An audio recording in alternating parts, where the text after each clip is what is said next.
yourself a cold one. Let's strike 'em, huh? And listen to Ross Tucker break down the top college prospects on another tasty edition of The College Draft. Yeah, it's Daddy Soda time here on the College Draft Podcast presented by DraftKings. And this is one of my favorite times of year because nobody else really does this like we do it. Emory and I, every week, we will go over a different division and we'll go over all of the team's picks. That way you have a great feel for basically all the guys that got drafted. And in particular, we're really talking about your team. It's almost like power rankings. We're talking about your team, their strategy, the decisions that they made, the guys they drafted, and the other opponents in the division. Of course, everybody knows you can check out Emory at FBall Game Plan on Twitter, Football Game Plan on YouTube, and then footballgameplan.com/2022 draft guide. That's the key. If you want to get in written form all the undrafted free agents, everybody. Emory will talk about the undrafted free agents a little bit here as well on the show. I'm at Ross Tucker NFL, Twitter, Instagram, Facebook.com/Ross Tucker NFL. You're going to be a winner this week if you follow my new TikTok at Ross Tucker NFL. That's who the spread the word winner is going to be this week. Someone following me on TikTok. So here's what we do, Emory. You know the drill. Hopefully some of the new listeners will get on board as well. We go over one division at a time, and we discuss exactly what we think of each of the team's picks. It's fun. We spend so much time in the lead up to the draft. Why not go over each team's picks? It's a great way to talk about the players again, their fits in their new cities. Takes us about 2 months, 8 divisions. So then next thing you know, it's July and we're looking ahead to college football. It times out perfectly. Emory, let's start with the Buffalo Bills. We'll just go alphabetical order. It's interesting because the only positions you heard people say the Bills taking people was maybe corner and maybe running back in the first round at 25, wherever they were picking. They started by moving up from 25 to 23. I think they jumped in front of the Cowboys to get Kaiir Elam, your number one ranked corner. Yeah, and again, we said this before. He's someone that you were shocked at his measurables because he plays like someone that's 5'11", 5'10", but he's 6'1", long arms, good press skills, and all those good things you want to see from a physical standpoint. But his coverage ability is outstanding, and he was handling some of the top receivers in college football, knowing what we know now coming out of the SEC with the Alabama receivers, Georgia, Mississippi State. He was just all over the field. And he had a really solid game against another guy that got drafted out of Sanford in Montreal, Washington, a receiver who was lighting up Florida that day, but he was holding his own against that guy. The Broncos drafted Washington, by the way, later in the draft. So, yeah, Elam was my number one guy on the outside. I thought people should have been talking about him, in that upper echelon, and I'm glad to see him go in the first round. Buffalo, I feel like, got themselves a day one plug-and-play guy on the opposite of Tre'Davious White. And then in the second round, they come back and get a guy that seems like, Emory, a perfect fit for the Bills offensively in James Cook, the running back from Georgia, to give them another weapon out of the backfield, which, they pass the ball a lot. They're in the gun a lot. Nice to get a guy that's such a good route runner and so good catching the ball out of the backfield. But it's interesting. I felt this was the one question that I had about the Bills draft is the fact that you go and get a James Cook, but he kind of gives you what you have in Duke Johnson, kind of gives you what you have in Singletary. You have that type already. I feel like you needed to zig when your backfield is zagging. You needed someone that can help you close out games. And I thought that was an issue last year in the playoffs against Kansas City. They couldn't close out the game with their run game. They couldn't run the football. And I feel like James Cook is another receiver more so than runner. So it's almost like they're duplicating efforts in the backfield. Now they have three guys of the same type, which is fine from a depth perspective. In case one guy goes down, you don't lose nothing in one aspect. But all three of those guys are the reason why your run game won't be what it should be going into the season.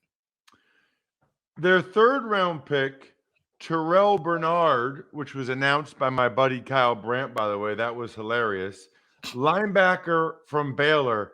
Man, it feels like Baylor had a lot of guys drafted, Emory. They really did, man. They had a lot of guys drafted and drafted high too. They had more guys drafted than Texas. I mean, hell, Louisiana had more guys drafted than Texas. So I don't know what's going on down there in Austin, but Baylor definitely has stepped up and was interesting. A lot of those guys are on the defensive side of football that got drafted. Bernard is another one, point and shoot linebacker with speed. And he's going to fit in perfectly with they love athleticism. They love speed at the second level. They have that already with Emmons and also Milano. So he's going to be perfect for what they do on defense. Next few picks, Khalil Shakir, a wide receiver from Boise State. Matt Araiza, the punter from San Diego State. Christian Benford, corner from Nova. Yeah, Benford is someone that I'm glad that he started to get a little bit more buzz later in the process and enough to where he got drafted because he was really good for Villanova for quite some time. And it's fascinating to see how many guys we've seen from Villanova get drafted. So it tells you a lot about their recruiting efforts, the development efforts, the conference that they play in. But Ariza is another one that was fascinating because he wasn't the first punter to go off the board. He was the third punter. And everyone just, knew he was the best punter out of everyone, but for different reasons is the reason why he went third. He's more of a leg distance guy instead of a hang time type of guy. But man, you have the strongest leg in him to pair with the strongest arm, arguably in the league, in Josh Allen. Anything notable of Shakir, the receiver from Boise State, Luke Tenuta in the 6th round, the tackle from Virginia Tech, or Braylon Spector, the linebacker from Clemson? I know everyone is all in on Shakir, but we'll see how that works out. I know he's going to be a good possession guy. So fighting for position in this receiver room is going to be fascinating to watch. But again, can he play special teams? Can he do a good job? And but I'm more interested in their undrafted guy and Jalen Wademeyer. How the Texas A&M is weird because you go back to the beginning of the season, he was being mocked in the first round. And then he plays like a guy that's a second round pick. But he didn't test well. No one from A&M did at that infamous A&M Pro Day, but they get him as an undrafted free agent and they might have stumbled upon something. Now you got a guy that can actually play. You also have O.J. Howard. You have Dawson Knox. That tight end room looks very impressive now than it did prior. Yeah, it's there's no question about it. The next team up, any undrafted free agents, by the way, Emory? I always have to ask it. Any undrafted free agents we should discuss? Well, Wademeyer, firstly, is one. Keith Corbin out of Jackson State was someone that's has some ability, was the number one receiver for Jackson State this year. So I'm excited to see how he does. Prince Emili from Penn, very good defensive tackle, 3-tech type guy, was able to get pressure, had a really good college gridiron showcase. So those are the guys from as an undrafted free agent that really, caught my attention. But Wademeyer to me seems like the overall gem that they were able to come away with. This is fascinating that this guy really went from projected first round type tight end. It plays a lot like Bennett that used to play tight end for A&M and played tight end for a long time in the league. I'm shocked to see him go undrafted. Marty B, Martellus Bennett. Yeah, Wademeyer was a guy that, like, before the year, there was talk of him as like the best tight end out there.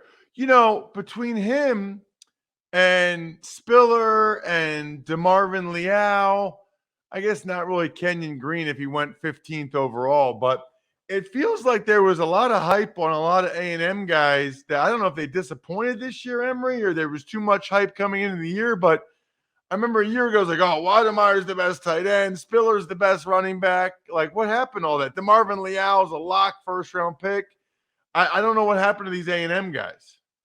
it has to be the testing because the on-field play, Spiller was legit for A&M this year. Again, he helped them win the Colorado game with his reception deep down the field. He was trying to bring them back against Arkansas. They beat Alabama, and Wademeyer had a really big play in that game too. So I just I don't get it. And I do think a lot of it was due to how poorly they tested, and the NFL seemed like this year they were focused on guys that had the traits, number one, but also guys that tested well, both at the combine, at the pro, and at your pro days. And those guys just didn't test well. It was bizarre to see the drop from those guys, like you talked about, being projected high first round picks too.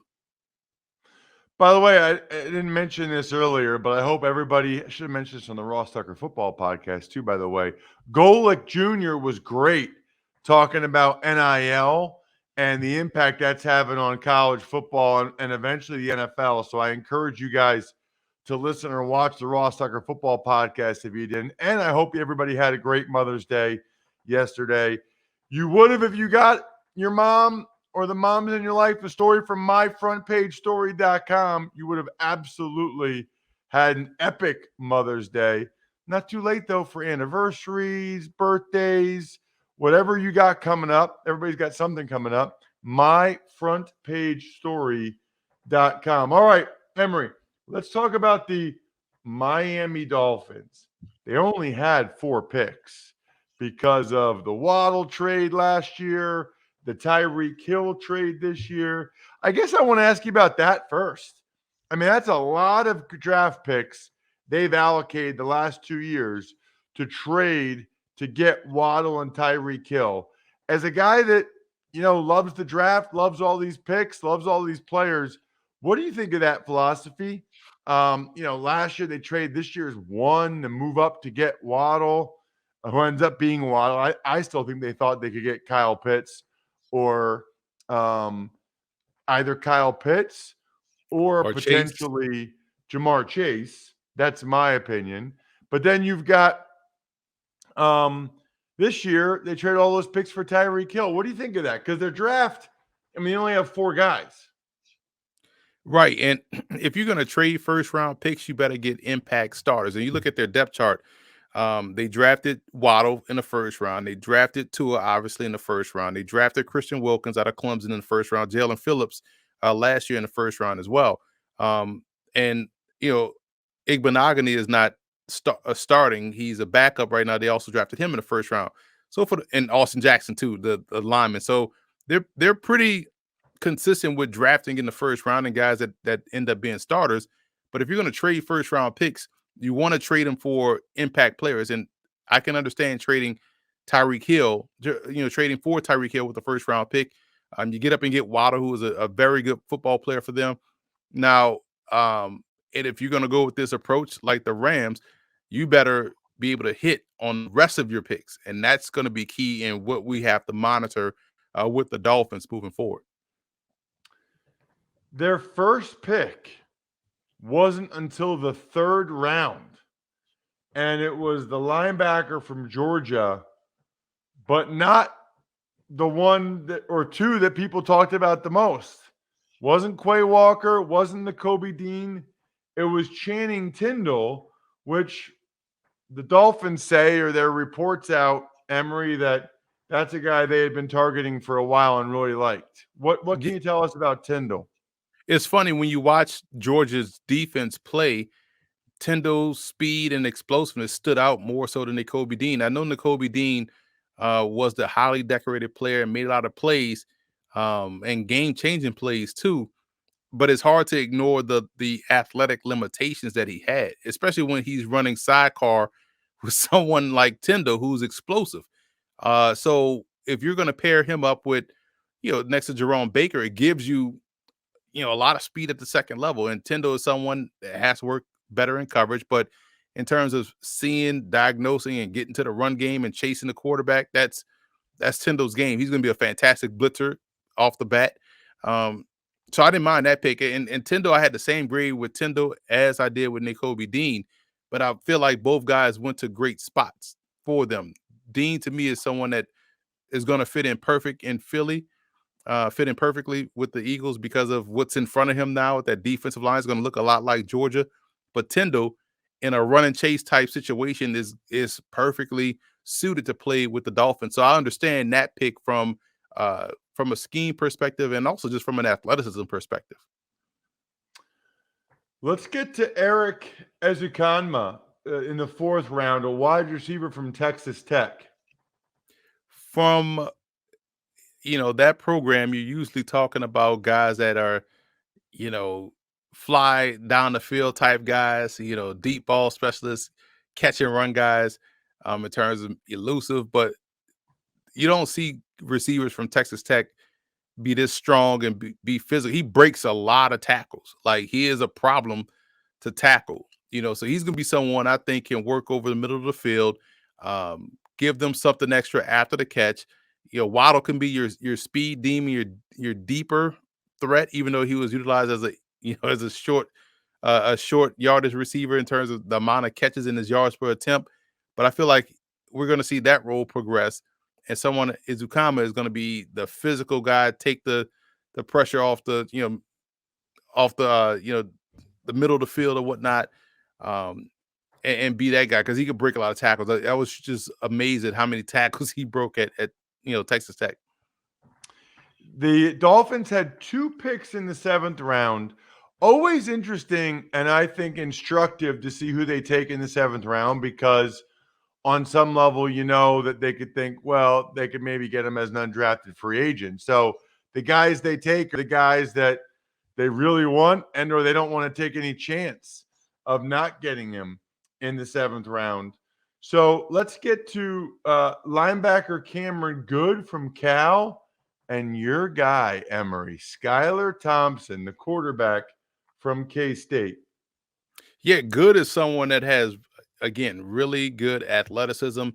There's a type that they are looking for at linebacker, run and chase type guys, but Good is someone I feel like has better coverage skills than Tyndall. So it's gonna be interesting to see where he fits in this whole thing. Core special team of day one. You don't want to take a chance on a guy like that hitting the undrafted free agent market, just like Thompson.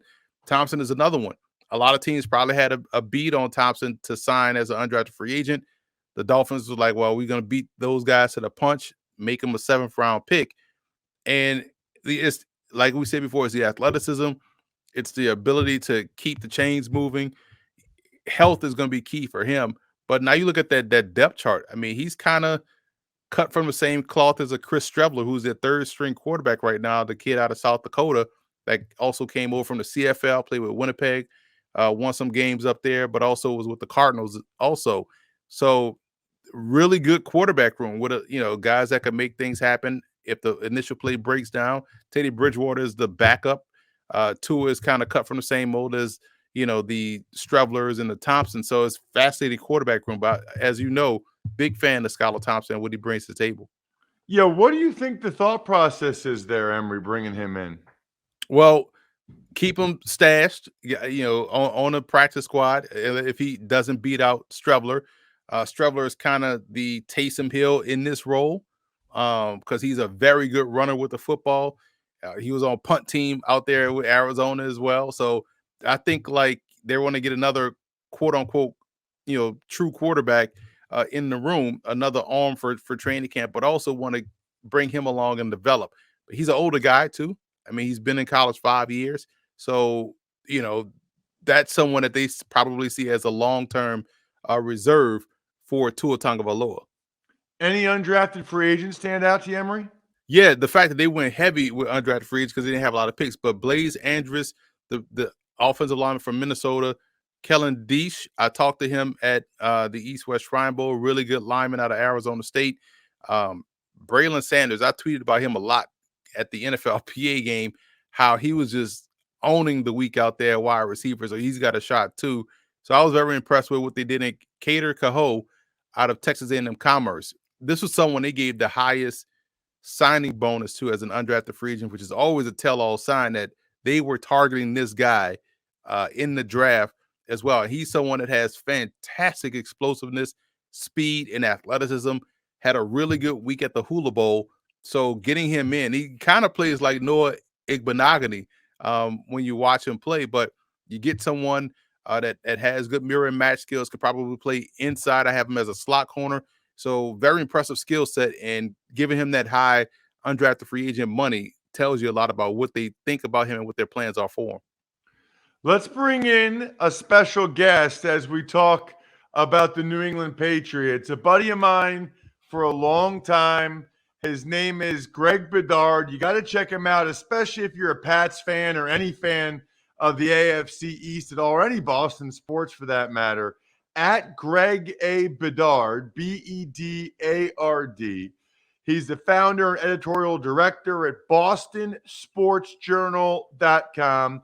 Greg, we're going over the AFC East picks. We already did the Bills and the Dolphins, but we got you here because we need to talk about the Patriots with somebody that's there and has been following them forever.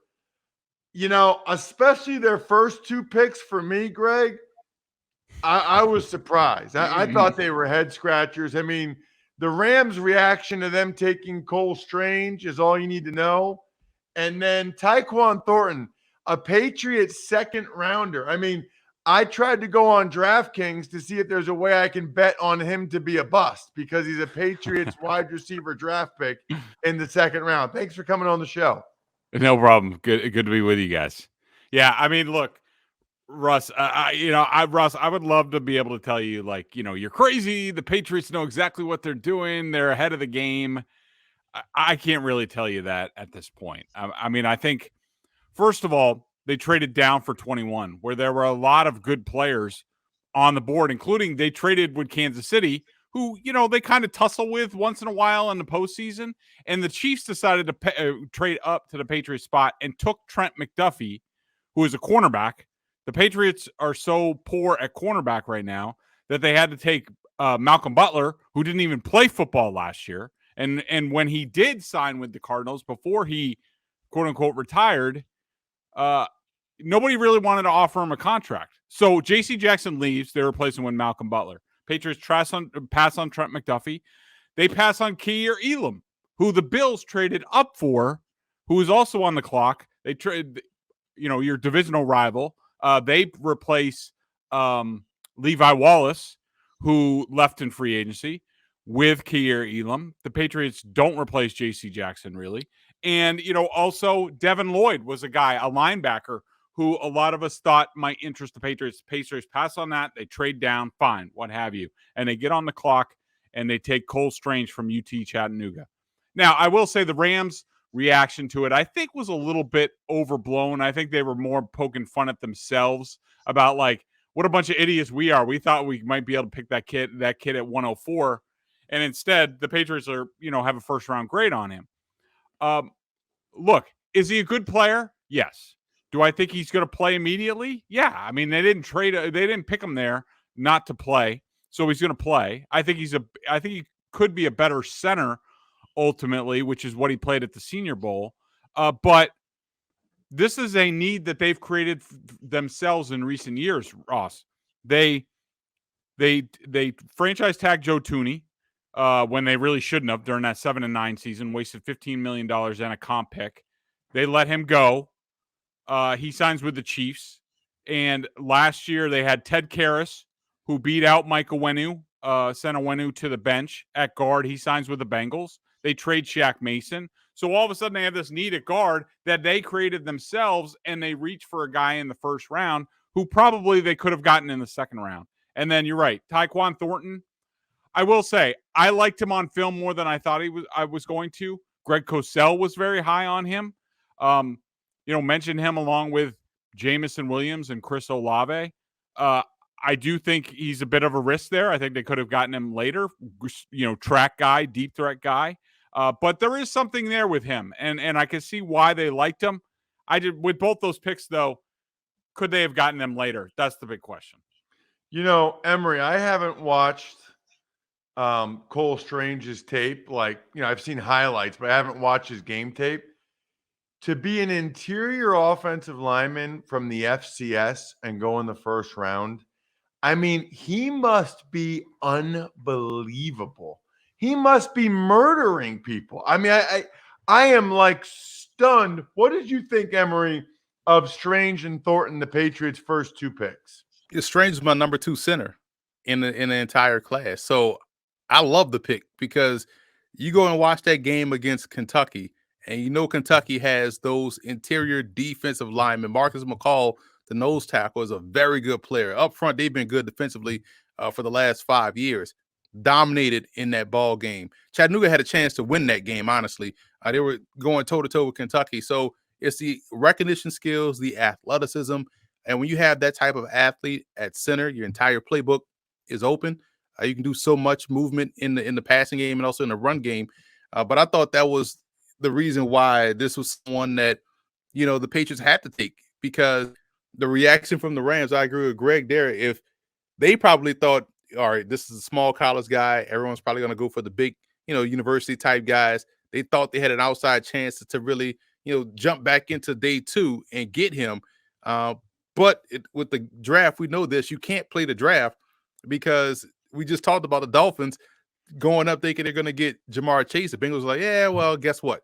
We'll take him here at pick number 5 or whatnot. So I thought that the fact that his strength is good, his functional strength is good, the fact that he could play guard and center is also a plus. We know the NFL roster is 46-man game day roster. So having someone that has excellent ability at both positions kind of gives you what you need up front, because we know they only carry so many linemen on game day. But I thought he was a really good player at Chattanooga, and then going down there to Mobile, had a really good week there playing multiple positions. But yeah, he graded out real high for me. And Thornton is someone, is just I think he's just I don't want to say just a straight line linear guy, but that's how I view him. He's tough. He's physical more so than his 119-pound frame indicates.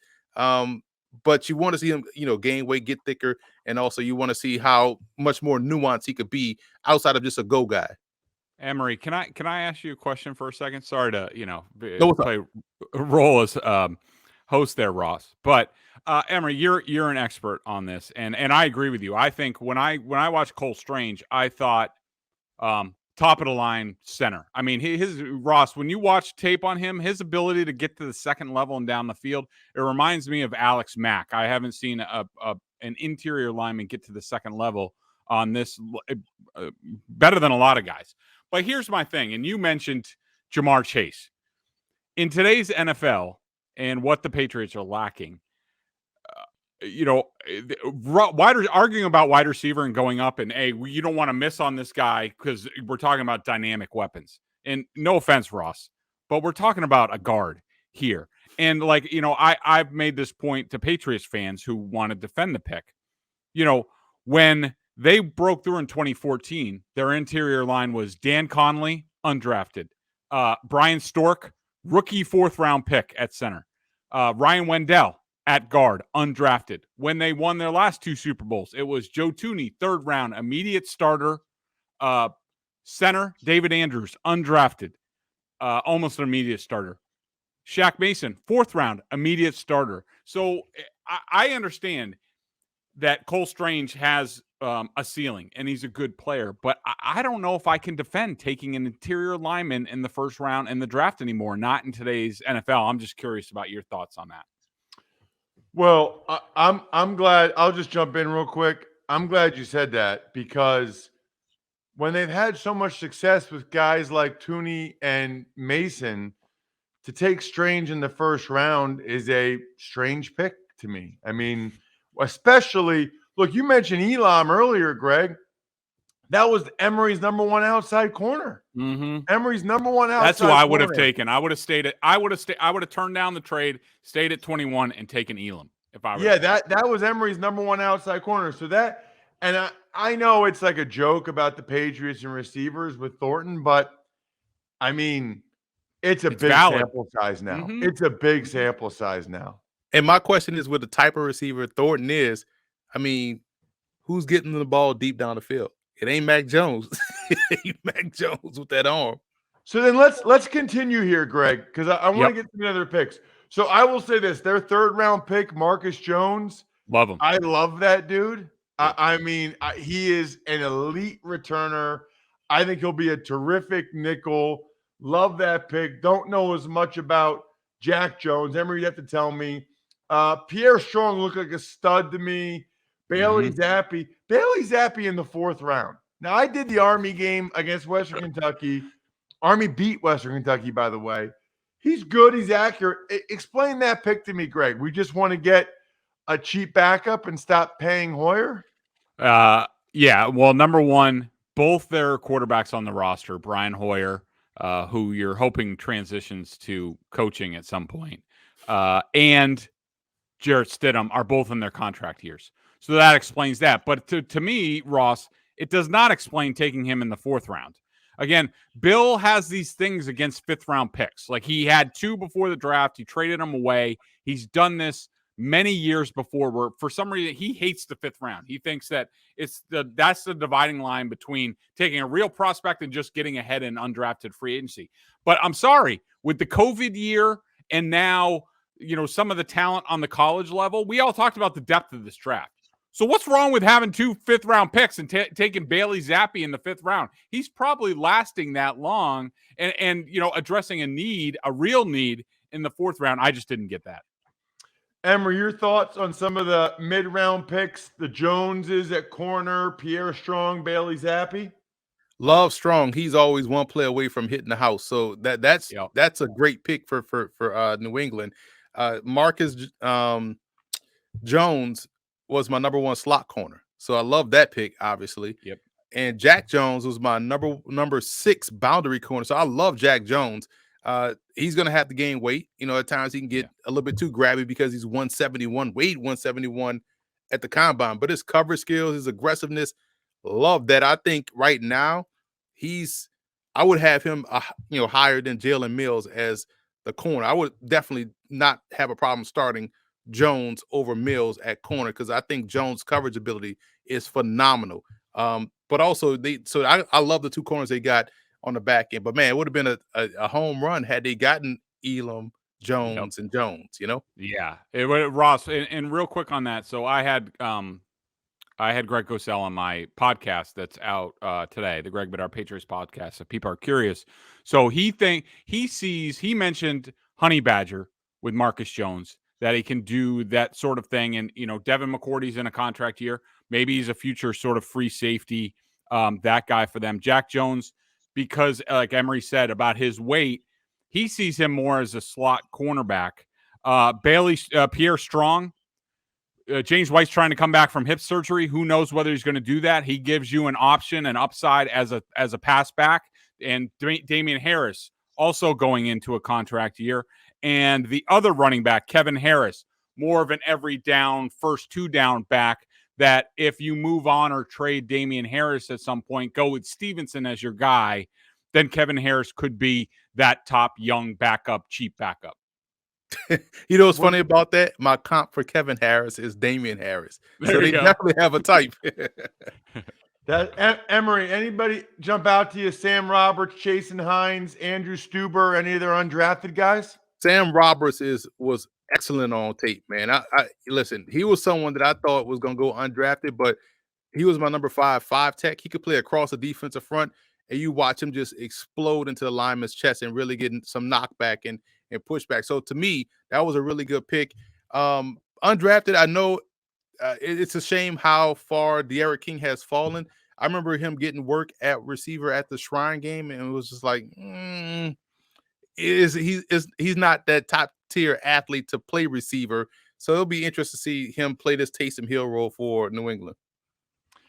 Greg, before I let you go, we're going to dive into the Jets next, and then we're done here. Everybody's praising the Jets for their draft. Can I just say, they had 3 first-round picks and 4 of the first 36 picks. I guess my point, Greg, would be it'd be kind of weird if we thought they had a bad draft, right? If we're like, they had 4 of the top 36, but those guys all stink. I know.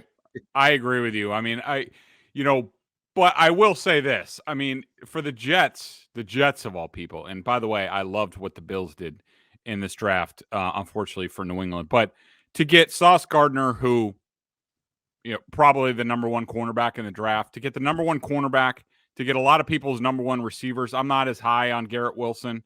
I'd rather take some of the guys that were in the second round and get more bang for my buck. And Jermaine Johnson, who plays the run really well, will need to be developed as an edge rusher, but is probably a lot of people like Greg Cosell think he was their best edge guy in the draft. To get the top corner, people's top wide receiver and top edge guy, hard to complain about that. But you're right. I mean, it was a low bar for the Jets to jump over. Congratulations for the Jets front office for actually executing, because we've seen a lot of Jets front offices completely fumble on the goal line in that situation. Check him out at Greg A. Bedard, BostonSportsJournal.com. Greg, that was perfect timing, man. Thanks so much for coming on the show. Hey, thanks, guys. I appreciate it. Emery, love your work, and we'll see you guys down the road. Appreciate you, Greg. All right, there he is, Greg Bedard. Big fan of Greg. I like this. I like having a pop-in of someone to talk about a specific team or the whole division. So Sauce Gardner, Garrett Wilson, Jermaine Johnson, we kind of talked about the first round already, Emery. After that, Breece Hall, second round, Jeremy Ruckert, third round, Max Mitchell, fourth round. Oh, you're going to love the draft. You got Max Mitchell. They got a Louisiana guy. And then Michael Clements, fourth round. What did you think of their last four guys? This is why I love the Jets draft. Michael Clements was someone we mentioned in the preseason about, he has upside if he could stay healthy, and he stayed healthy this year and was a significant performer for them. He was probably more consistent than the Marvin Leal up front for A&M. So that's someone that gives them a base defensive lineman, someone that's going to be able to play 5-tech with that length. And we talk about Max Mitchell, swing player, can play either tackle spot, can also play guard. That's going to be huge for the Jets, because we saw what happened when they started to suffer some injuries up front. That whole offense went to what. So getting somebody of the caliber of Max Mitchell that can play either tackle spot and also play inside helps him out. Ruckert, you look at that tight end room now. Trayvon Wesco, Tyler Conklin, CJ Uzomah. Ruckert is someone that a lot of people feel like is going to be a better pro than he was in college. I think he gives them a little bit what they had in Croft last year. And how Croft looked like he was going to be an amazing breakout player in the preseason. I feel like that's going to be the role for Ruckert. So, yeah, this is why I thought they nailed the draft in the undrafted free agents. You already hear reports out of, rookie minicamp that Irving Charles looks impressive. Like, well, who would have thought that? Well, we talked about Irving Charles here out of Indiana, University of Pennsylvania, former Penn State guy, and DQ Thomas. I don't know if you saw my tweet, Ross, a couple of days ago about, a life lesson on video where the guy was trying to blitz down the A-gap, got flipped, got up and made a tackle. That's DQ Thomas from Middle Tennessee State, someone that's going to, that can be a strong safety, but it's like a weak side linebacker. So he's another long, lengthy run and chase guy with athleticism that gives him that versatility. So I thought they did a fantastic job in what they were able to do, not only in the draft, but also with some of these undrafted free agents. Check him out on social media. He's at FBall Game Plan on Twitter, Football Game Plan on YouTube. We're youtube.com/Ross Tucker NFL. You can hit me up at Ross Tucker NFL everywhere. Really looking forward to the rest of these divisional series. This is awesome. Getting a guest on like Greg, going through every team's picks. I don't even know what division we're going to do next week. I got to figure out the division and the guest. We'll keep it rolling here on the College Draft Podcast. Tell your friends, tell your family. Other than that, the keg is kicked. We're all tapped out. Thanks for listening to the College Draft Podcast. Make sure to also subscribe to the Ross Tucker Football Podcast, Fantasy Feast, Even Money, and The Business of Sports. All available at Apple Podcasts, rosstucker.com, or wherever podcasts can be found.